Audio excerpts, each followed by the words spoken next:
Right, I hope you're all well.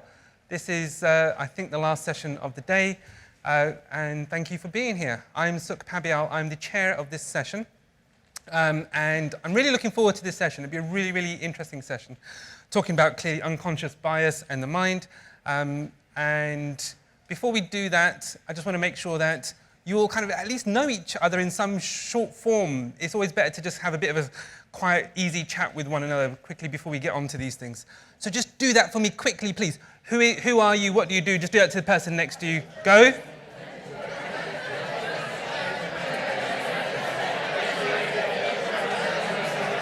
Shouldn't have got you started. You're too interested in each other now. So thank you very much for doing that. And so I'm going to introduce Dr. Tesia Marshik, who's an educational psychologist, teaches over in the States in the University of Wisconsin. Yes. And I shall say no more. Over to you. Okay, thank you. And again, thank you. He already said thank you, but thank you for being here today. I realized you've had a long day already, and I hope all of you have had a great conference so far. I know there's a lot going on, and a few sessions I attended were really interesting. I haven't spent much time at the exhibition hall, but hopefully you've got some good information there too. Again, I appreciate you coming here today, especially when you have a choice of other presentations to go to. I think I just got off a plane, so I think that's maybe from the airline when they tell you, we appreciate your flying with us when we have a choice in those services. At any rate, again, thank you for being here today, and I'm interested to talk to you guys, and I hope you have lots of questions for me. So obviously, as he introduced, and as you can see by my title, we're going to explore just a little bit about unconscious biases and how that influences learning and teaching in the classroom. My goal is to kind of demonstrate that to some extent, and then talk about implications for what we can actually do to address these things. I'll say this again, there's no way to completely expunge biases that we have. We can't get rid of them. They're natural parts of who we are as human beings, but there are things we can do to try to recognize them and at least address them to some extent to prevent them from making us make bad decisions or make mistakes in some way. So I've kind of introduced the problem here today, and that's mainly that we all think, as human beings, we all like to think that we're open-minded. We all like to think that we're rational and that the beliefs we have for good reason, and they're logical, that make sense. We like to think that the way we see the world is accurate, that it's reality. In other words, we like to think that we're right about things. And in fact, these attributes, if you think about them, are pretty commonly touted as being important in professional settings, definitely in the educational setting, but in professional settings, it's often viewed as very valuable to be open-minded and respectful and open to diverse perspectives, and the ability to think outside the box and to get beyond conventional thought. These are all things that we strive for and that we try to emulate and that we all think we have. All right? But in reality, kind of the short version here is we're not that way all the time. And we don't always see the world the way it actually is. In other words, we are often wrong and we don't realize it. I'm not saying this is true all the time, so keep that in mind throughout this presentation. I'm not saying that all of your beliefs are wrong and that we always need to change our beliefs. But it probably happens more often than you think. And your brain is probably resistant to new information in more ways than you actually realize. Our brains are wondrous. The brain is a remarkable, wondrous thing. But it's certainly not without limitations. Despite its remarkable processing capabilities, right, our brain oftentimes makes mistakes. It forgets important details, like the time of that important meeting that you were supposed to go to, or the location of that meeting. It misses important details in our environment, like if you're at the airline, just this happened to me recently, a gate change related to your flight. You just heard it, they just played the announcement, but you weren't listening, and you missed this important information. And this happens all the time, and you often probably just write it off as, oh, that was, just a silly mistake, or sometimes we attribute these mistakes to situational factors. I was a little tired, or I was busy, or I was distracted by something. But again, the important thing is to realize that this happens all the time. These are natural limitations. It's not just a simple mistake. It's not just a one-time thing. This is happening routinely, and we're oftentimes not aware of that. So that's what we're going to explore today. So the first principle to kind of go against how we often view ourselves is that we don't actually see the world as it always is, or I should say that opposite. We don't always see the world as it actually is. So we don't always see reality. So here's an example of this, and I realize some of these examples I'm going to give you might be familiar with, you might have seen before. This is where I kind of ooh and ah you. If you stare at, obviously if you're looking at this, if you stare at the center of any one of these pictures, what happens? It looks like the circles are rotating, at least that's the effect you should be experiencing right now. The more you look around, the more you try to focus on any one spot, the more it looks like the wheels are turning or the images are turning. Now obviously this is not turning, this is a static picture, it's not a GIF, it's not a video of any kind. That's your mind playing tricks on you, and it's our brain trying to make sense of this complex image, right? It's our brain trying to make sense and trying to piece these things together. And it says the most logical conclusion is that these things must be moving. So that's how we interpret it. It looks like it's moving to us. Likewise, if you look at this picture or another example, what color are the dots in between the squares? You think, they're white, and then they turn gray, and then they're kind of black, and then they're white again, right? Again, the more you try to pinpoint it, the more crazy and more ridiculous it gets, and the more confusing it gets. And that's our brain. We're all looking at a static image here, but our brain is trying to make sense of it in ways that we don't fully understand, right? In ways that make it confusing to us. One more example, or another example, I should say. If you look at this image, what do you see here? So what is the center thing? What is the center image? Two different shapes, right? Clearly two different shades of gray. It kind of looks like an open laptop is the response that I often get, right? Very clearly a dark shade of gray and a lighter shade of gray are kind of white. Well, you're wrong. In reality, those shades of gray are exactly the same. Exactly the same color. And all I did was put a black line there, so just to show you what it looked like before, right? And then with that center part blocked out, you can see it, right? So different, and now they're the same. And I promise I'm not playing tricks on you. That is the same exact picture, just with the black bar over it. But our brain perceives it differently based on our previous experiences with light and shadows and three-dimensional objects. We look at that picture, which again, kind of, at least in my mind, looks kind of like an open laptop case facing away from you. And our brain assumes, based on those previous experiences, that those must be two different colors, that it must be darker on top and lighter on the bottom. And here's another version of that here. Might be a little bit difficult for you to see from there, but this block is, or this square is marked A, and this one is labeled B. And again, looking at that, they're very clearly different shades of gray, right? This one's clearly darker than this one. In reality, and I can't prove it the way I just did that one, so you're going to have to trust me here, but in reality, A and B here are exactly the same color. All right, the same shade of gray. Again, we see it differently because our perceptions, our previous experiences with light and shadows, we see that other three-dimensional or that other figure there, that cone-shaped, cylindrical shaped figure there, and we see a casting of shadows, so we assume because that shadow's there that they must be different colors, when in reality the exact same ink was used, the exact same pixels are used to shade either of those squares. And again, I know I can't prove that to you right now like I did the other one, but you're going to have to trust me on that one. Here's another example of how we don't always see the world how it actually is. This is by one of my favorite artists, Julian Beaver, who I think actually is local to the UK, if I remember correctly. He's from this area. This awesome chalk drawing on the sidewalk of this giant snail that looks like it's about to take over this bench and getting closer to that young woman sitting there.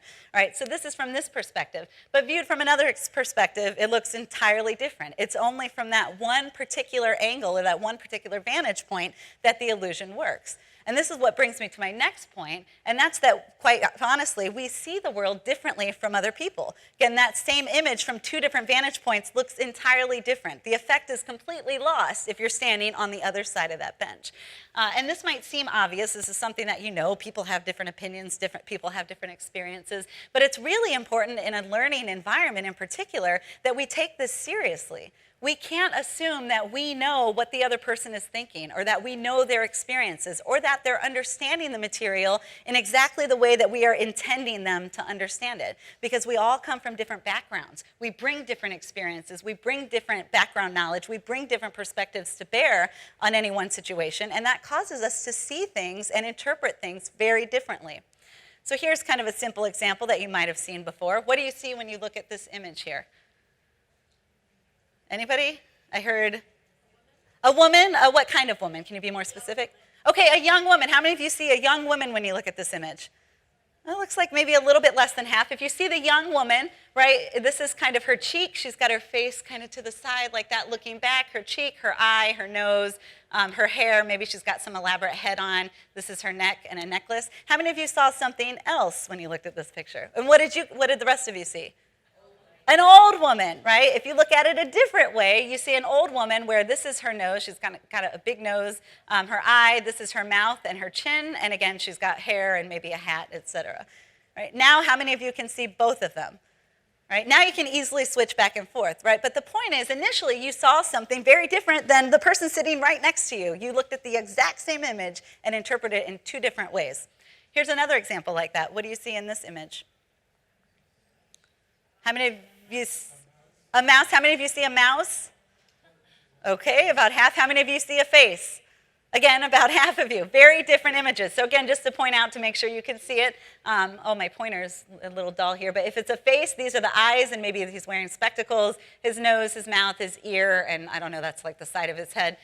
Or you saw it as a mouse where his eyes become the ears. Here's the eye of the mouse, his legs, his back leg, his tail, etc. Again, looking at exactly the same image, but interpreting it in very different ways. What's also interesting about this image is I can actually prime you to be more or less likely to see a face versus a mouse based on previous things that you've seen. So in what usually happens when I do this after doing the face example is that the majority of you or more of you are much more likely to see a face in that second image because you were just looking at faces, so you've been primed to see a face. Whereas if I would have been talking about animals or had I had you looking at pictures of animals ahead of time before that, you would have been significantly more likely to see a mouse. All right, so even in a short time, I can manipulate your perceptions of the very same picture. So you might be thinking, okay, well, these images were drawn and designed deliberately to be ambiguous, right? Deliberately to get different responses from different people. Here's another example that you might remember. I hear by the laughter, I'm assuming this went viral like a year ago or so, right? The dress, and everyone knows what you're talking about when you say the dress and what color is it. To me, I look at this dress and it's very clearly black and blue. How many of you see black and blue for this dress? Okay, does anybody see anything different in this room? Okay, so we've got a pretty significant amount, I'd say close to 50%. And what color do you see it as? It's very clearly white and gold to those people, right? So what's the right answer? Right? It's difficult to know, and the reason why this became viral, I think, is because it was so shocking that there was another perspective, right? Had this woman not taken the picture and then posted it, right, she would have never known that other people saw it very differently. I mean, that was the whole reason for her sharing it was, what? It's very clearly black and blue. How can anybody say differently? Yet, again, we have very different perspectives on what this looks like. And again, it's our brain interpreting this based on previous experiences. In this example, your tendency to see it as blue and black or white and gold depends on whether your brain perceives the lighting to be somewhat bluish or somewhat whitish. All right, so this is your brain making this automatic assumption about the lighting of this picture, and then that affects your interpretation. And to prove that, by the way, some other clever people developed this cartoon image of it. Again, these dresses, both of these are exactly the same color, but you can see them differently, at least to some extent, whether it's placed on a blue-black background or a white background. So the white background, again, makes us more likely to see blue and black, whereas the blue background makes it more likely to look white and gold. Although I have to say, even for me, it's still, I can see the goldish color here, but that is still very kind of light blue to me. All right, so again, it's very difficult. And unlike the previous pictures where most of us, once we're told there's this other perspective, most of us can easily switch back and forth, this one's a little bit more challenging, right? No matter how many times I look at this image, it's blue and black to me. I can't just will myself to see it a different way like I could the other images.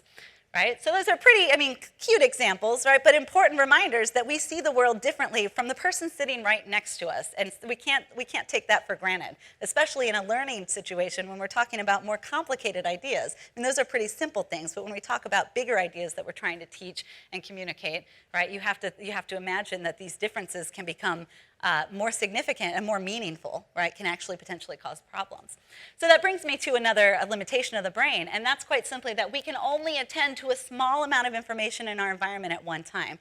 Our brain is constantly, our senses are constantly bombarded by information in our environment. Everything that we're seeing, everything that we're smelling, hearing, touching, tasting, we're experiencing that all at once. But we can't process all of that. It's way too much. If our brain tried to process every point of sensual data from their environment, right, we would be completely overloaded. We wouldn't be able to act because it would just be complete overload. It'd be like having, 27 keyboards typing into the same computer. Just everything would get clogged. It wouldn't work, right? And this is, again, just a natural limitation that we have. And to prove this, I have a couple short videos here. So this is one of them.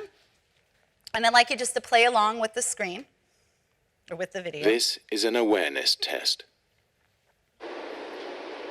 How many passes does the team in white make? And again, some of you might be familiar with this. Don't give away the answer if you are.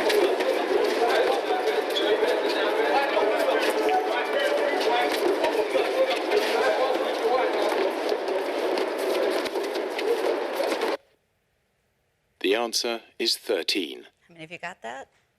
Quite a few. Good. But did you see the moonwalking bear? So again, this is not a trick. We're rewinding. It's the same video, I promise, that you just watched.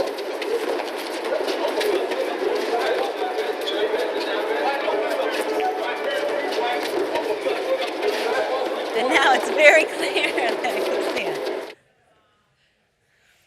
And that's the whole point. So this was actually produced in London. I don't know, does anybody actually see this? Did you see this on the television? So some of you are familiar with this. And it was a bicycle safety ad, right, to remind drivers it's easy to miss what you're not looking for, even though you're sensing it, even though it's right there. If you're not expecting it, it's really easy to miss that, and in those cases, potentially cause accidents. So before I go on to the next example, I'd like to do one more demonstration, and it requires you to close your eyes. So you've got to trust me on this. Everyone close your eyes for just a minute if this is going to work. Right? And now without looking, all of you just introduced yourself to at least one person sitting next to you, one person around you. Without looking, what is the color of the shirt that they're wearing? Think about it for a second. Don't peek, don't cheat. Okay, now open your eyes whenever you think you know and check.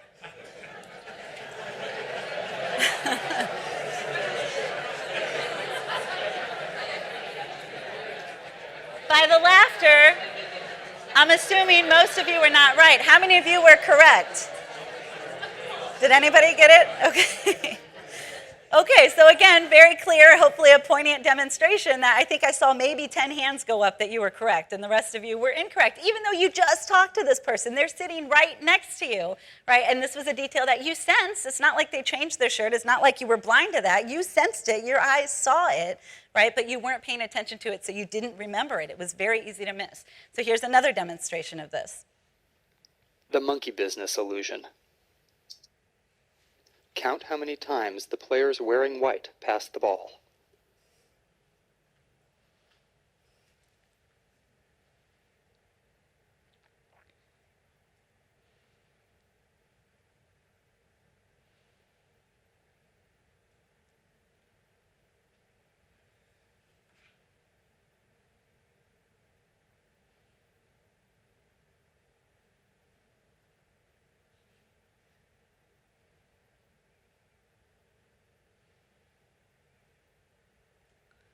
Okay, so again, how many? The correct answer is 16 passes.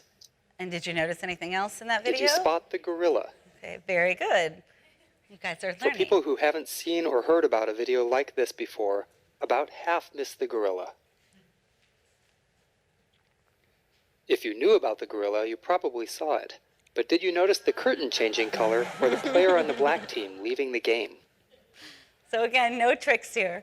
Let's rewind and watch it again.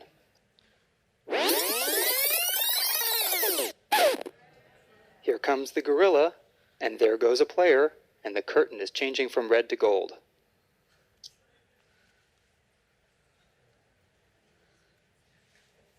When you're looking for a gorilla, you often miss other unexpected events. Okay, so one more demonstration here. I know you're looking at that and you're saying, she's tricking us. We weren't expecting those things to happen, right? Now I'm going to tell you very clearly, very blatantly, something is going to change in this image. It's just a 10-second video. Something in this image is going to change. I want you to watch it and then see if you can tell me at the end what changed. Why is it not playing all of a sudden? Oh, there it goes.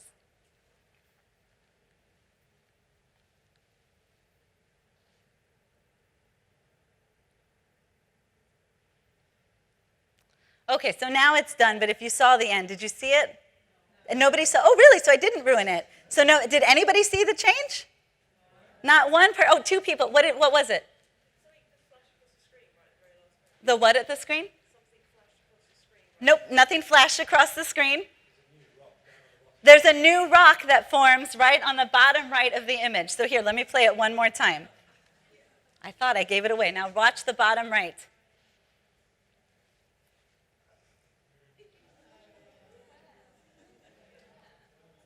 It's very gradual, right? Very gradual change, but again, very easy to miss. That rock wasn't there at the beginning. It was very clearly there by the end. So what's the significance of this is even when we're trying to look for change, right, we still don't necessarily see it. Even when you're expecting it, even when you're told there's going to be a difference, it's very hard to notice that. We try to be open-minded. We try to see different perspectives, right? But even when we're actively trying to do these things, it can be difficult for us to get past our previous perceptions and to actually see how our environment is changing, or how somebody else's perspective is different from us, which again provides some unique challenges in the classroom or in an educational learning environment setting.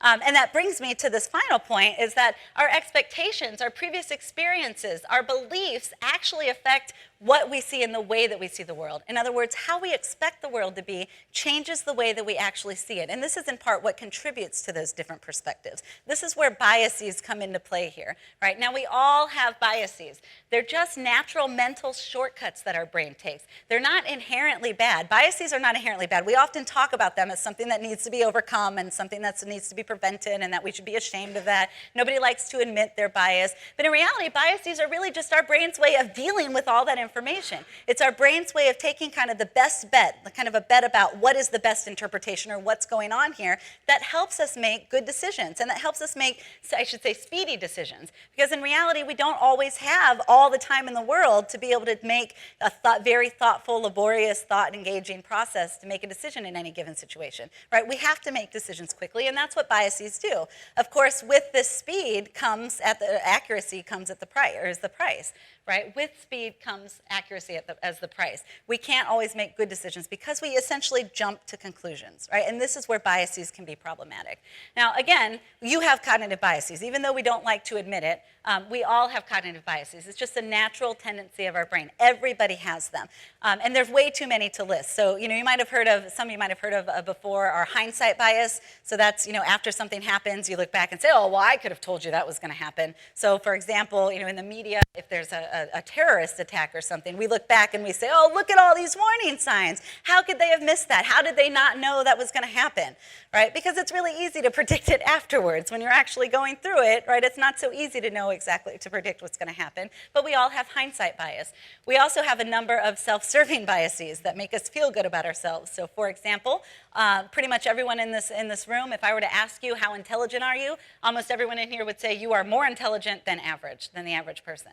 You would also think, most of you in here would think that you're above average when it comes to how attractive you are, right? Well, statistically, it's impossible for everybody to be above average in competence or intelligence and attractiveness, but everybody tends to think they're above average in these things. We also tend to think we remember a lot more than we can remember. So we've done, as cognitive psychologists, we give learning or memory tests, right? And we ask you to predict how much can you remember. We way overestimate that. And the same thing comes when we estimate our perceptions of our knowledge or our understanding of a topic. We tend to, again, believe that we understand it a lot better than we actually do. This happens, I'm a psychology professor, this happens to students all the time. I have students say, I knew this information, and then they fail the test, right? We tend to be really bad judges of how much we understand. And part of that is because of these biases that we have. We're just biased to think that we're great, essentially. So I can't go into all the biases that we have. There are way more to list, way too many to list here. But the one that I want to focus on, and the one that I see as being especially problematic in a learning environment, is what's known as confirmation bias. And if you haven't heard of this before, confirmation bias is our tendency, this natural tendency that we have, again, everybody has this tendency, to see what we want to see, to seek information that fits with our current beliefs, right? To look for information and to see information that fits with what we already think, while at the same time ignoring discrepant information, ignoring or otherwise dismissing information that doesn't fit with our beliefs. And again, this is a natural tendency that all of us do, and I'm going to hope to demonstrate it here for just a second, and just a quick little activity here. All right, so here's an activity. I'm thinking, let's play a little game here. I'm thinking of a rule between these numbers. This is an example of three numbers, a sequence of three numbers that fits the rule or a pattern that I'm thinking of. Now, what I want you to do is think about it, try to guess my rule, and you're going to guess it by proposing a new three-number sequence, and I'll tell you if it fits my rule, right? We'll do that a few times, and then when you feel comfortable, you can guess what my rule is. Does anybody want to play with me? I just need someone to throw out a number here, or a three-number sequence. 369, does that fit my rule? Yes, it does. Get another sequence? I'm not sure who said that, so I can't keep picking on you. 1, 2, and 3. Yes, that fits my rule. Another sequence? 4, 6, and 8. Yes, that fits my rule. Anybody want to guess yet? How many of you thought you knew it until you heard another sequence proposed? How many of you have adjusted, in other words, what you think the rule is? Okay. Is it what? Increasing numbers. Okay, good. So we got it on the very first guess, which is unusual. So this crowd is obviously a little bit more intelligent than the average. So maybe that's true, right? You guys are deserving of that title of yes, you are above average when it comes to intelligence. But usually this is a very simple rule that people struggle with. So they'll say, oh, it's odd numbers, and then it's no, it's just up by 2s, and then they come up with really complicated formulas. Is it, 1/2 times x times, no, that's not the rule. Very simply, any 3 numbers in ascending order. But people have trouble with this. When we take it to the streets especially, people tend to get really flustered and really frustrated because they can't figure it out. And what happens is they decide in their mind early on what they think the rule is, and then all they do is propose sequences that fit their rule. So then when I keep saying, yes, that fits, yes, that fits, yes, that fits, all of a sudden it doesn't make sense anymore to them because they keep having to change, and they say, wait a minute, I already said it was up by 2s, or I already said it was even numbers. What tends to happen is people only propose sequences as a way to try to prove themselves right, rather than proposing sequences that might refute their rule or that might actually go against their rule. Right? So if I think it's even numbers, I'm more likely to just keep guessing even numbers rather than to say, okay, well, I'm going to try odd numbers, or I'm going to try a descending order. And again, it didn't go very well or perfectly in this situation in here, but it's a tendency that we have to prove ourselves right. And this has been demonstrated over and over again in with different samples or different populations. We don't like to be wrong, so we look for evidence that fits our beliefs. So, okay, that didn't work so well in this group today, but other common examples of confirmation bias, you might know somebody like this. This might be you. And I'm not sure how well you can read that, but it says, I've looked up my symptom on the internet, and I think I've got all these life-threatening illnesses. Anytime that happens to you, or the hypochondriac in your life, right? You have one symptom, you kind of look it up, what's going on here, and then you read about some strange disease or some virus that like 1 out of 3 million people have, but all of a sudden you're reading the symptom list, and you're like, oh, that feels like me. Yes, my head kind of hurts. Yes, I feel a little bit sweaty. Yes, I'm tired sometimes. Oh my gosh, this must be what I have, right? That's confirmation bias. You start to look for evidence that fits that. You think, oh no, I might have that. And then all of a sudden you see all sorts of evidence that actually confirms your belief that you have that, rather than noticing all the things that don't fit with that, all the symptoms that don't fit with that diagnosis. That would be an example of confirmation bias. Another example, if you ever watch Britain's Got Talent, in the US we have American Idol, or similar shows like that. What's another one? X Factor, right? Oftentimes, you're probably wondering how this fits. Usually, especially at the beginning series or the beginning few episodes, there are people that are absolutely awful on those shows, right? And you think, how could they possibly do that to themselves? They go on live TV. Are they doing that intentionally just to be funny, right? Well, sometimes that might be the case, but oftentimes these people are convinced that they're really good, right? And they go, and the judges tell them, no, you're awful. They laugh them off the stage, and they tell them they're horrible, and they refuse to believe it, right? They think something's wrong with the judges, or they dismiss it and say, oh, they don't know what they're talking about. They don't know talent when they see it, right? That's confirmation bias. People, and in reality, these people, before they get to the show, they've probably received that feedback from other people along the way, right? But over the years, they just refuse to accept the negative feedback and continue to believe and to look for any evidence they had, right, that they were talented, that they were really good. Again, that would be confirmation bias. Could also look at basically any type of conspiracy theory or any misinformation or misbelief out there, such as, I know in the United States, it's very common, unfortunately, this large group of people still believe that autism is caused by vaccines. This is a very common misperception, and let me be clear, in case anybody in here believes that, scientific research suggests there is no link between autism and vaccines, but people continue to believe this, and to refute or to refuse to accept the scientific research. And this one's a little bit more complicated than some, in part because it was based on this belief was in part fueled by this very problematic study that was published and later retracted. It was unethical, it had poorly designed, bad methodology, where a certain man said there was a link. In reality, there's not. That's never been replicated, and in fact, we found the opposite evidence, that there is no link. But again, people continue to believe this, and it's because they're looking for evidence. So one of the biggest things is we rely on our everyday experiences, and one reason why people believe this is because these two things often happen around the same time. So they both tend to happen in childhood. Children are more likely to get vaccines, and that's oftentimes when autism is diagnosed, or at least the time in which we start to see those symptoms. Because those things happen at exactly the same time, people are convinced, right, they must be related. There must be a connection between them, right? But just because two things are happening at the same time doesn't mean there's any meaningful connection between them. That's what we call an illusory correlation. And again, this has been tested, right? I mean, due to the severity, due to the concerns here, this really has been explored extensively. And again, over and over again, there's no scientific research research to support that, but people continue to believe that. Again, another example of this, just this illusory correlation, would be people that insist, for example, that when there's a full moon, that causes crazy behavior. Again, we look for information to confirm that. So we notice if we see something crazy and it happens to be a full moon, right, we all say, aha, it's a full moon, that must explain that. Right? We don't notice all the times that it's a full moon and nothing weird happens, right? Or all the times when something weird or crazy happens and it's not a full moon. Again, that's confirmation bias. We see what we want to see and we ignore information that doesn't fit with those beliefs. One more very common example involves, political debates and interpretations of those debates. I'm not sure what it's like here in the UK, but in the US, we have two very different news stations. So we have one that's very kind of right-leaning conservative and another that's known for being very left and liberal. And after any kind of political debate or political address or anything like that, it's very predictable exactly what each side will say, right? Even though they watched exactly the same thing, right? They have drastically different interpretations of that. And each side insists that they're right, right? To them, it's obvious, right? This was a great speech. This was wonderful. He knew what he was talking about. And the other side, right? It's very obvious he had no idea what he was talking about, and it's horrible, and it didn't make sense, right? Why is it that we can have such different perspectives? Because they've already made up their mind about what they want to see during that speech or during that conversation.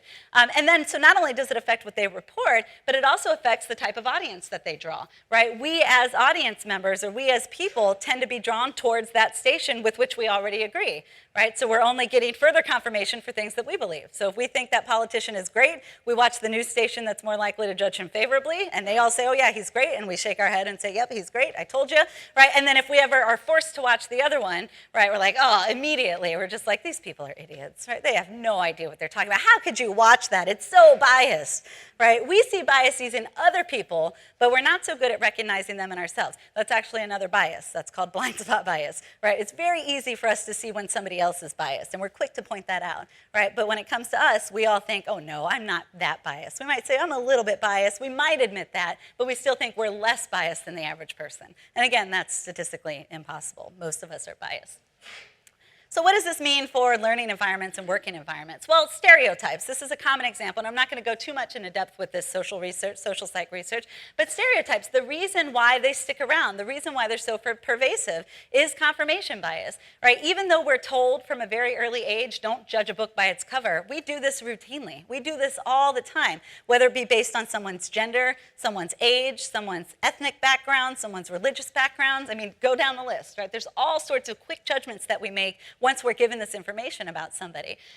Stereotypes themselves, again, are not inherently bad. It's a type of bias. It's our brain's way of, again, making a quick decision about somebody based on some characteristic. They become bad when they prevent us from seeing people as individuals, right? When we get stuck behind them, when we refuse to see how people don't fit that stereotype or examples of people not fitting those stereotypes. That's when they become problematic. But in and of themselves, they're not necessarily problematic. And again, we have all sorts of stereotypes. I'm not going to name them all because I don't want to potentially offend somebody, but as an example, in the United States, it's a stereotype, I'm not sure if that's here too, but it's a common stereotype that women are bad drivers, right? And you hear people say that, often men, usually men, that say women are bad drivers, right? And again, anytime they see an accident or someone doing something, cutting someone off or doing something dangerous and it's a woman, they say, aha, see, I told you, right? But they fail, again, to notice all the times that men are involved in accidents, which statistically men are involved in more accidents than women, at least in the United States. And they fail to notice how many times men die in accidents, which again, statistically, men are more likely to die in car accidents, et cetera. So the evidence, if you look at kind of the quantifiable evidence, is that men are probably statistically worse drivers than women. But again, that stereotype persists despite that evidence because we see what we want to see. Another example, me, right? You guys looking at me today made judgments based on how I looked, how I sounded, right, what my age, my dress, et cetera, right, that might be difficult for me to overcome. You made those split-second judgments within seconds of seeing me, right? Once you heard I was an American, or once you heard my accent, right, all of a sudden a host of stereotypes were activated about what an American is, right? Good or bad, sometimes they're not always bad. The bad ones tend to stick out more, right? Sometimes they're good. But again, you made a host of assumptions about my character, about my competence, about my expertise, which may or may not actually be true. Again, the assumption itself, not necessarily problematic, only problematic if you're unwilling to get by that or to get beyond that. And again, that can affect how we interact with people in the workplace, right? If we're judging people based on these stereotypes, if we assume that someone is less competent than someone else, or that someone's lazy based on some characteristic, et cetera, that affects how we interact with them. That can also affect things like performance evaluations. So if we're talking about workplace settings or education settings, the extent to which we evaluate someone's performance and effectiveness can be highly influenced by our initial perceptions of them, right? So if we think somebody is intellectually shallow, so maybe, again, this girl has long blonde hair and wears designer clothing, so we assume that she must be somewhat intellectually shallow, we're more likely to see her that way. We're more likely to notice when she can't answer a technical question or when she makes a mistake during a presentation or something, right? We're less likely to notice the times that she is competent or that she's demonstrating her expertise, right? And that can affect, again, how we evaluate them. Essentially, it's we see what we want to see. Our expectations influence reality, and we call these self-fulfilling prophecies. There's a lot of research out there that suggests we live up or down to the expectations that other people have for us. Right? So if I, as your boss, have high expectations for you, I'm more likely to challenge you. I'm more likely to push you. I'm more likely to be forgiving when you make mistakes. Right? But if I have low, and all of that is going to help you achieve at higher levels. Right? I'm going to give you better feedback.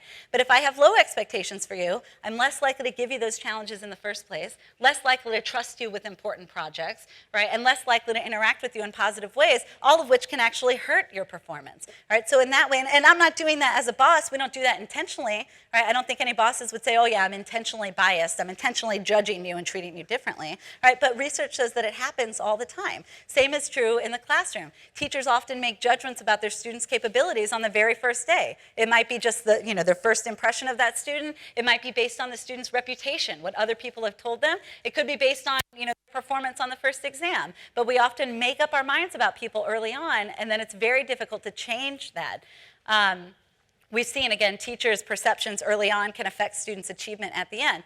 We also see, by the way, the reverse is true, that students' perceptions early on of their teachers predict their end of semester evaluations. So in an interesting series of studies, they did as little as 6 seconds. So they showed students a 6-second snippet of an instructor teaching. And the students made their judgments of that instructor's competence, friendliness, et cetera, a bunch of characteristics. And those judgments correlated to how the students rated them at the very end of the semester. Just by watching 6 seconds of somebody, they sum them up like that to the point where it's predictive of how they viewed them after spending a whole semester with them.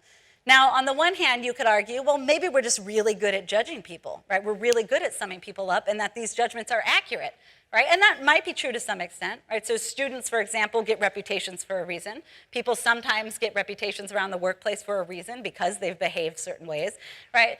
But all of this other research on biases and limitations and seeing what we want to see should at least make you wonder to what extent we've made up our mind about someone and then we're just not willing to change that, right? Are we actually interpreting their behaviors fairly or in a non-biased way? Probably not, right? We all tend to be a little bit more biased than we think we are. And again, that can negatively affect how we rate other people.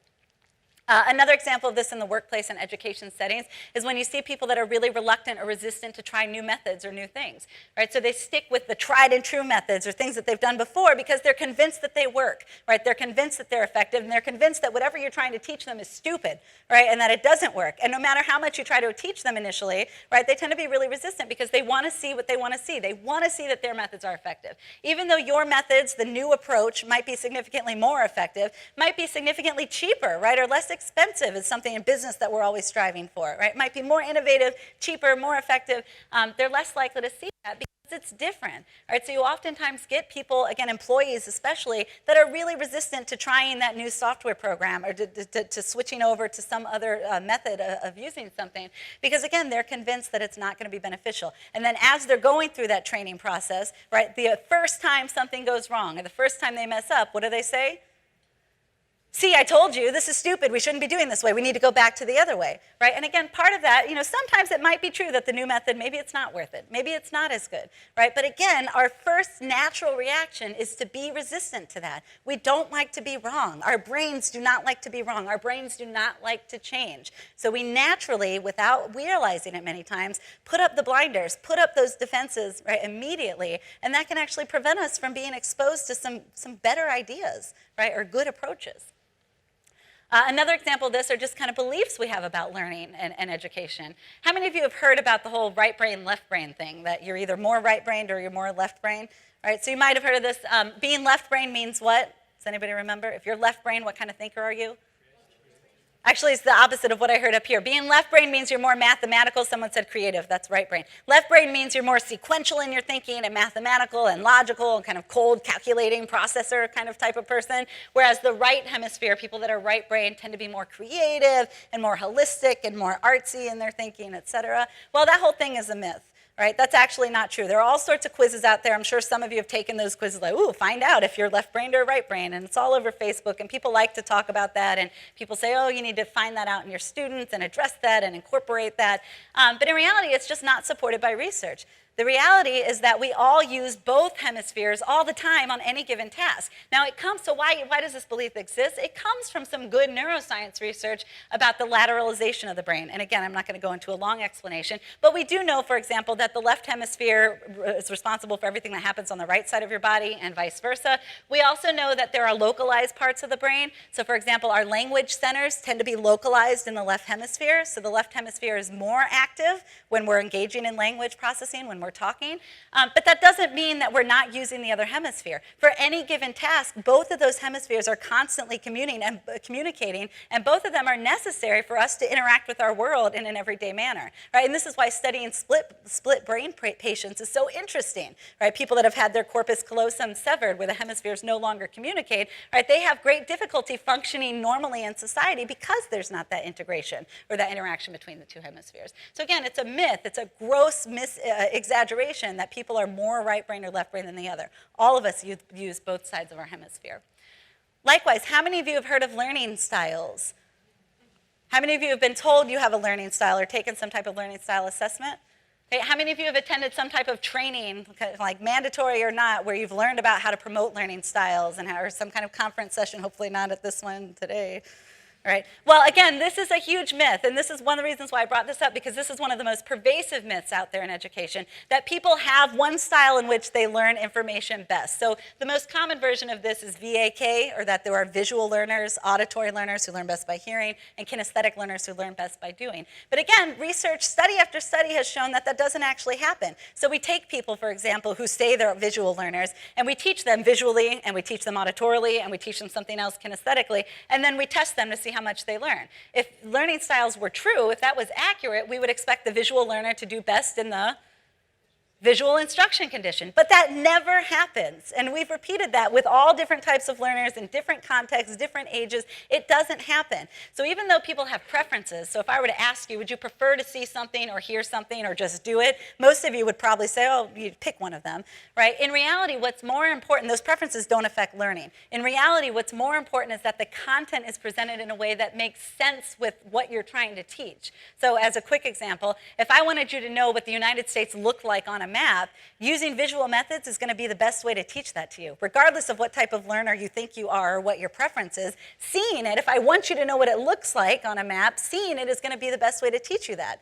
Likewise, on the other hand, if I wanted you to know what a certain accent sounded like, hearing that accent is going to be the best way for you to hear it. It's not because you're an auditory learner that hearing it is the best way. It's because that makes sense in light of the content.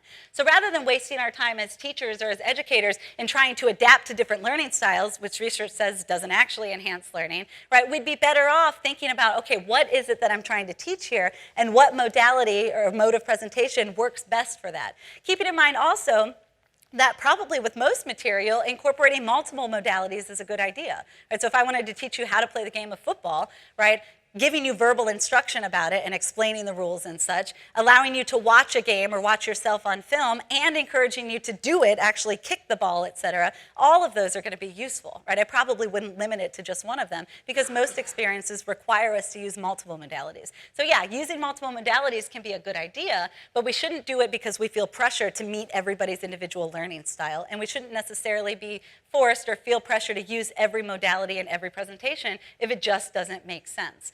Right? But again, this is one of the biggest myths out there. Something like over 90% of teachers believe in learning styles. And the reason why this persists is because of confirmation bias. People have it in their head that they learn a certain way, or that people learn a certain way. So we notice all the times that that happens. Right? So you think you're a visual learner. You notice all the times that you learn something well when you're seeing something. Right? You don't pay attention to all the times that you learned even when there wasn't a visual visual aid. Or conversely, all the times that maybe you struggled to learn when there was a visual aid.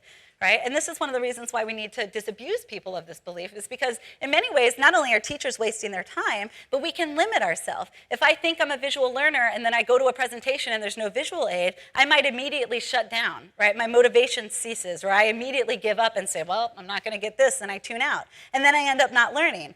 But it wasn't because I couldn't, it's because I gave up because I didn't think I could learn that way. So in many ways, that can, again, turn into a self-fulfilling prophecy, right? What we think is gonna happen actually happens. So in sum, what have we talked about today? What have we covered? Again, we like to think that we're logical. We like to think we're rational and open-minded to new and open to diverse perspectives, et cetera. But natural limitations and biases we have. Again, sometimes this is deliberate. Sometimes people will deliberately put on blinders, will be deliberately defensive and say, nope, I'm not going there. I don't want to hear it. I don't want to see it. Right? But more often than not, this is just subconscious, and this affects all of us. It's just our brain's way of trying to make sense of the world, right, given its limitations and given timing constraints. Right? This happens to all of us, and this actually limits our ability to actually be all those things. And as a result, again, we don't always realize when we're wrong, essentially, when we have different perspectives with other people or than other people, and quite frankly, when we're wrong. Right? So in other words, we like to think we're this way. For those of you that are visual learners who want to see it this way, right? Joking, please don't buy into that. All right, we like to think we're this way, very logical, very open. More often than not, we look like this, right? And again, it's often not deliberate. We just act this way subconsciously. And as educators, when we're trying to get through to people, sometimes it feels like this. No matter how much information we present to them, no matter how many different ways we explain it, no matter how loud we get, it's just really hard to get through to some people, right? And again, that might be through no fault of their own, right? So even though we're yelling at them and preventing them with all the evidence in the world, right, sometimes it's really difficult to get through to people. So again, the application or implication process, hopefully you've been thinking about this already of what can I do with this? What can we do about this? And I'm going to address it, I'm going to try to address it from two different levels, from the educator or trainer's level, and then also as learners. So as people, as learners, what can we do about it? First one is admitting that you have a problem, right? Again, get beyond the blind spot bias and recognize that you too are biased, that this happens to you probably more likely than, or more often than you want to admit. Right? Hopefully you're already thinking, what beliefs do I have that are wrong that I just didn't realize? So learning styles. I know some of you immediately got defensive when I said that. Some of you probably already, oh, she obviously doesn't know what she's talking about. She just told me learning styles don't exist, right? Are already super defensive, right? But that's a warning sign. If that goes up, if that alarm is triggered in your head where you say, what? Right? That's a sign that maybe you need to be careful, right? If you get really passionate about something or really worked up when someone tells you you're wrong, that's a sign that, okay, maybe you need to take a step back and try to separate yourself from this belief and critically analyze it. All right, so really the first step is kind of having a certain level of humility, recognizing that you might be wrong. I'm not saying you're always wrong, but recognizing that you just might be wrong or that there might be more to it than what you think, right? Combined with the willingness to engage in some critical self-reflection, right? Really being willing to explore your beliefs and to see if you're wrong or how they compare to others. The next step, I would say, is exposing yourself to different perspectives, and I'll explain why I have a picture of Trump here, and just the Donald Trump.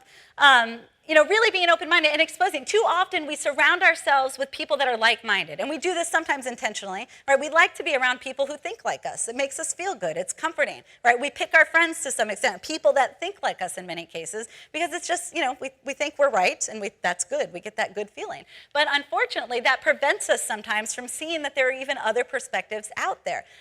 So why do I have a picture of Donald Trump? I don't know how much you follow American politics, but surprisingly to many, Donald Trump is running for president, and surprisingly, he's doing quite well in some areas, despite being kind of the epitome. So I don't want to get too political and let my political biases come out, but they're going to come out. Despite being kind of the epitome of someone who relies entirely on stereotypes and refuses, I don't know if you've heard some of his comments that he's made about certain people from different ethnic groups, et cetera, right? Totally perpetuating stereotypes, refusing to see other perspectives, very set in his ways and convinced that he's right. So in that way, he fits nicely into this talk. The other reason I chose him is because recently there was someone for Facebook developed an app where you could figure out which of your friends liked Donald Trump or supported Donald Trump, and then presumably delete him. Or delete those friends, right? So say, who is it that likes him? And then, whoa, I can't be friends with these people. And initially I thought, oh, this is cool, I gotta do that, right? No way, none of my friends are gonna like Donald Trump. But then I stopped myself because I said, wait a minute, right? If I get rid of everybody that disagrees with me, then there's no conversation, right? There's no opportunity to engage in dialogue that may otherwise be productive on either side, right? There's no chance that somebody's going to change my perspective, and there's no chance that I'd be able to get through to them because I would only be surrounded by people that already think of like me. Right? We call these echo chambers, right? Where essentially we say something or we share a viewpoint, and then everybody just says it right back. And again, we love that because it feels great to get nothing but positive feedback, right? But again, if we're really interested in learning, right, then that's not a good thing to do. We need to avoid these echo chambers. And we need to be careful to search for information, not only exposing ourselves to different perspectives, but searching for information that goes against our beliefs, being willing to refute our beliefs. And this is easier said than done, right? With technology today, we have access to all sorts of information at our fingertips in a matter of seconds, which is great. But on the other hand, it makes us, we should be more critical of the quality of information that we're reviewing, which is actually the next point, but also careful in how we're searching and what types of results we're looking at. Too often when we put our little search inquiry in there, we're looking for proof that we're right. And even the way we phrase it sometimes is looking for proof that we're right. So I'm guilty of this as a parent. Sometimes I want to know what I'm doing as a parent is right. So I say, is it okay to let your child cry it out? Is spanking okay? Right? And it's the results I get already, I'm phrasing it in a way where I'm searching for that confirmation, right? And it doesn't matter even if I get 10 results that say, no, you probably shouldn't do this, right? Those 2 that say, oh, it's okay, and they give reasons, those are the ones that stick out to me, right? Because those are the ones that make me feel better. Initially, I feel bad, and I'm like, oh, no, this one says it's okay, so I'm going to stick with that. Okay, I've done my research, right? And we all do that, again, subconsciously, sometimes more intentionally than others, right? So we have to be careful. And keep in mind, too, that Google results are tailored to what you've searched for in the past. A lot of people don't realize that. There's a really good TED Talk on that, too, that Google has it so that they target you. I mean, they give you search results that they think you're going to like based on other results. So in some ways, technology itself is creating our own echo chambers, right? And if you think about what advertisers know this really well, marketers, that's all becoming much more personalized. You see ads for things that they think you'll like based on other things that you're like. If you buy books on Amazon, right, you will get other recommendations for books that are similar. So if you like a certain political candidate and you bought a book that is in favor of them, you're going to get more suggestions for books that are favorable about that candidate. You're not going to get as many, or you're not going to see suggestions for books that are not favorable against that candidate. So again, we're limiting ourselves, but technology is also in some ways limiting the different perspectives that we expose ourselves to. So the next one is explaining alternative views. So too often we are presented with those other perspectives. We hear them, we see them, but then we immediately dismiss them, right? We immediately say, nope, that's it, they're wrong, right? And we don't take the time to fully understand them. Sometimes it's so outlandish, so different from ours, right, that again, we don't even put any effort into trying to understand it because they're very clearly wrong, right? And again, that's problematic because we're not fully trying to appreciate that perspective. So I always encourage my students to really practice explaining that alternate view, even if you don't agree with it, right? I'm reminded of that Aristotle quote that it's the mark of genius to be able to entertain an idea without accepting it, right? It doesn't mean you're going to change your mind. It doesn't mean you accept it, but really practice going through that other perspective or that argument. Make the strongest argument you can for the other side. And in doing so, you just might see limitations in your own side. At the very least, it's going to help you be more aware of the strengths and limitations of each perspective and allow you to make a more educated conclusion or draw a more educated conclusion. You may or may not actually change your belief, but it helps you understand both sides better. Can also help you get through to someone better if you understand their perspective, by the way.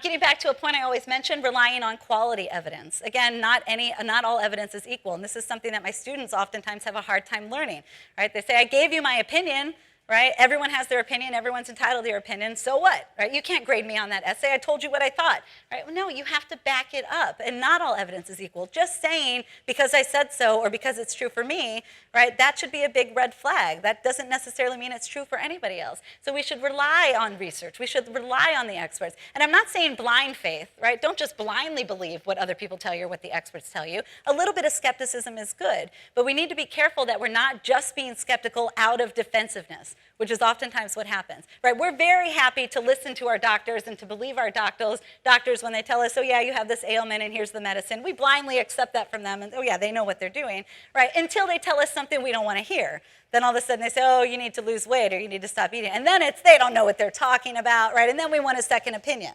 I'm not saying we should never get second opinions, but that can be beneficial. But again, we just have to be careful that we're not immediately shutting down that other side, that we're really thinking about it. And again, looking at the evidence. When possible, look at experts. Don't just rely on an opinion, everyday opinion, or your own anecdotal experiences. For the reasons that I've tried to illustrate, we can't always trust our own beliefs or our own experiences. So as trainers and educators then, what can we do? And I think I'm running short on time here. Oh, I'm okay. Little witness, okay. What can we do? So that's, again, as people, as learners, things to consider about yourself, but that will also help you become a more effective educator, increase the likelihood that you get through to other people if you engage in those practices. But specifically, as an educator, what can we do? Well, rule number one is to keep it clear and simple. So when you're trying to change someone's perspective, trying to change their minds, trying to change their beliefs, give them just enough information. Just the facts, keep it simple, and that's more likely to result in their belief change. Adjust it as necessary. What people have found, which is pretty interesting, is that there exists this thing called the backfire effect, where if you provide too much evidence, it's almost as if you're coming up too strong and people feel attacked and they immediately get defensive, and they actually become stronger in their previous beliefs. Right, so even if you present them with all sorts of evidence that's contrary, like here's everything that shows about the false link between vaccines and autism, right? Here's all the research, and here's why you're wrong in all these different ways. Instead of changing their mind, people actually become more sure that they're correct, right? And it's kind of like because they feel attacked, right? And when people feel attacked, they get defensive and they're less likely to look at that. And again, there's some really interesting research that you would think it would go the other way. The more evidence we present to someone, the more likely they are to change. In reality, sometimes it's the opposite. So we have to be careful of how much information we give them, right? Keep it as simple as possible, only elaborate when necessary. The next point is this is a simple demonstration. They're called values affirmations. And by the way, I'm happy to share research on any of these points that I've made today. Just contact me. I'm happy to send you articles and more explanations. But value affirmations are actually really simple exercises where essentially before you change their mind or before you present them with something that's contrary or that you think might be difficult for them to grasp, have people reflect on something that's important to them, some value that's important to them. So sometimes it's very deliberate, having them pick from a list of virtues. So you might have work, community, integrity, honesty, et cetera, and say, pick one or two of those values and write, just spend a few minutes writing down why that's important to you and how you try to live by that or what you do to fulfill that value kind of thing. Sometimes it's just having people think about values that are important to them. And what they found is even if it has nothing to do with what you're going to tell them, right, it actually helps to lower their defensive and makes people more receptive to different information and contrary information. Right? So literally just getting people, it's again essentially kind of to feel good about themselves before you present them with something, before you tell them, by the way, you're wrong, by the way, I want you to believe X or try this different thing.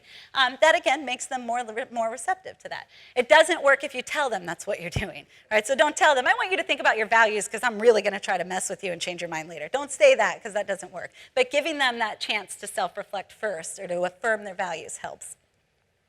Another strategy is to ask questions. And I don't mean this in an annoying, interrogating type way, but ask sincere questions to try to understand their perspective, right? And what we found is kind of consistent with the Socratic method. The more someone is forced to explain themselves via questions, the more likely they are to realize for themselves, one, that they might be wrong, or at the very least, where there are gaps or inconsistencies in their beliefs, right? The more you're forced to explain something, the more you start to realize, maybe I don't know it as well as I thought I did. Or wait a minute, that doesn't make sense with what I just said 2 minutes ago. That can be really helpful. So encouraging them, again, to explain themselves. You might not change their mind right away, but it at least opens the door and it can create some self-doubt in some cases. And I always use the example of, a very simple example, but explain how a toilet works. Everybody in here knows how a toilet works in general, right? I mean, we all have lots of experience with them, right? But I bet if I asked you to keep explaining, well, how does that work? Or how does that, if I kept pushing you to explain it, most of us would get lost pretty quickly, even though it's something that we all have everyday experience with and a ton of experience with, right? The more you're forced to explain something, the more you realize if you don't understand it very well. And last but not least, due to all these limitations that I've been talking about, having patience is incredibly important, right? It's not easy to change people's beliefs. Again, we don't like to be wrong. Everyone in here, I'm sure, admits you don't like to be wrong. You don't like to change your beliefs, and we have reasons for those beliefs. Most of us don't hold just arbitrary beliefs, right? There are reasons why you believe in learning styles. Some of you were taught to believe in learning styles. Again, some of you have spent years finding evidence that you have a learning style. So being told today, oh, they don't exist, right? For most of you, it's not going to be an automatic, oh, well, she said they don't exist, so forget that. Right? For most of you, it's going to take time to really fully explore that and to critically reflect on your experiences and to see evidence kind of for yourself or to go back and read those research articles that I was referring to. So we really need to keep that in mind. And I realize that's not always the case or that's not always possible in organizations, right? You can't say, oh, try this new approach when you're ready. It's oftentimes, no, we're adapting next week, right? We're going live with this new system.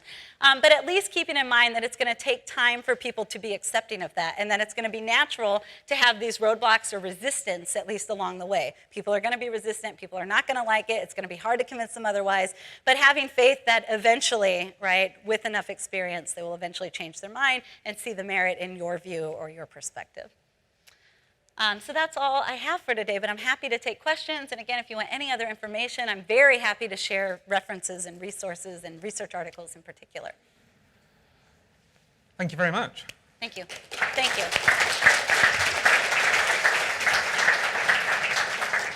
Okay. Yeah, it was a really interesting talk, so thanks you. for that. I was just wondering, there seems to be a process of, like, if you get multiple people into a room and you're delivering training or you're talking about a topic, it feels like there's a process of breaking down the barriers that people automatically kind of have in their head. And you talked about questions and, you know, questioning them. So I don't know if there's any research on this, but is there anything about, you know, bringing everyone down to a baseline where, you know, everyone's open to the sort of one-size-fits-all experience that you're giving them? Because although, you know, we always talk about blended approach to things, often in business and organizations, there's a process and there's a one-size-fits-all approach, not only in learning, but just throughout organizations. So I'm just interested in the idea of everyone sees the world in such different ways. Is there a way to get people to that baseline? I think that's easier said than done, and I think it's just a natural problem with learning is that we can't always do that. I mean, I know we have to. We can't always take the time to try to address every person's misconceptions and every person's belief from the beginning. But anytime we try to take that one-size-fits-all approach, we're naturally gonna miss some people because of that. I mean, the best way to get around that is to try to, again, figure out what your audience is and what they believe beforehand so that you can incorporate that into your lesson. So if you can do or into your training. So if you can do some kind of pre-survey to get to know what is it that people already believe, what is it that people already do, and then you can plan it into how you're addressing it all at once, that's probably the most effective way to do that. But, you know, I realize that's easier said than done. It's always an inherent challenge of teaching is, again, what perspectives are people bringing in, and then monitoring how they're adapting or how they're taking in the new information. So we can't just deliver it once and then again assume that everybody's going to leave with exactly the same impression. Just like you watch the same political debate and you leave the room, even though you were all watching the same thing, you leave with very different impressions. Even today, right? I don't know exactly how all of you are interpreting all of this and what it is that you're taking away, which is one useful reason why it's good for you to reflect on that so that I can see that. But I would say, again, planning for it the best you can so that you can incorporate certain things and address misconceptions and address those potential problems head on. That's probably the best way to do that. Did that answer your question to some extent? Thank you. Thank you. That was a really good question. Who else? Right. Yep.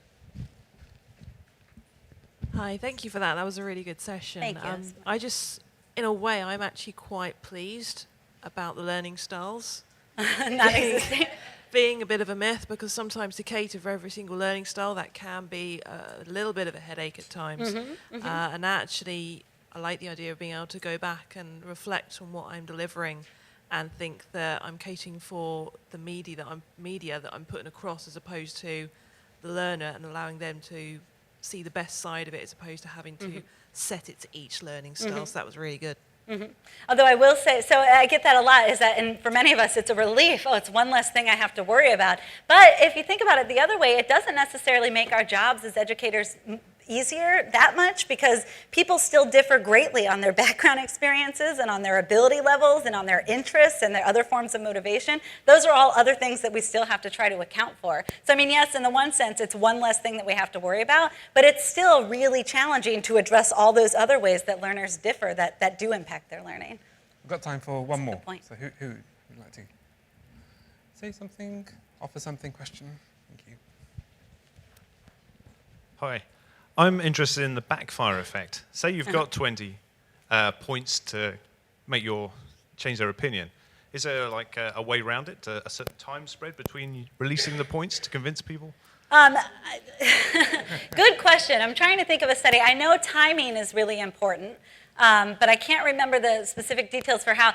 You know, I think gradual is better than all at once. And again, it's as much as possible making it unique to the learner or to the group that you're trying to get at. So if natural barriers arise, or if they want more information at different times, then you present them with that research, or then you present them with that data rather than all at once. I can't give you a specific, wait 20 minutes or wait 5 days. It depends more on, again, how they're adjusting to that new information. But yeah, timing, I mean, that is something you want to consider, because you don't want to lose them right off the bat. you have to be careful not to provide too much. It's an interesting paradox that they're still really, it's very current with research in terms of looking at the backfire effect. Okay. Good question, though. Thank you very much, Tesia. Thank you all very much again for coming. Thank you.